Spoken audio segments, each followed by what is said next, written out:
என்ன எங்க போன? கடைக்கு. என்ன வாங்க? சக்கரை வாங்க. என்ன சக்கரை? நாட்டு சக்கரை. என்ன நாடு?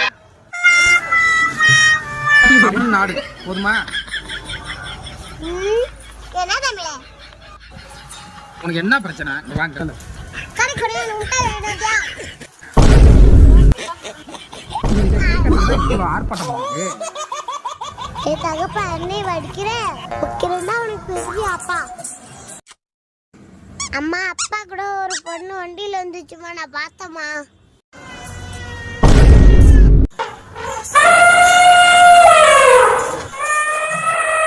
அடி பாவி மவளே, போயும் குமிக்கி அணைக்கிட்டியா கோத்து விடுற. வந்தானாக்கா கொடை குந்தான்லாம் வெளில வந்துடும். ஓடிடுறா மூர்த்தி.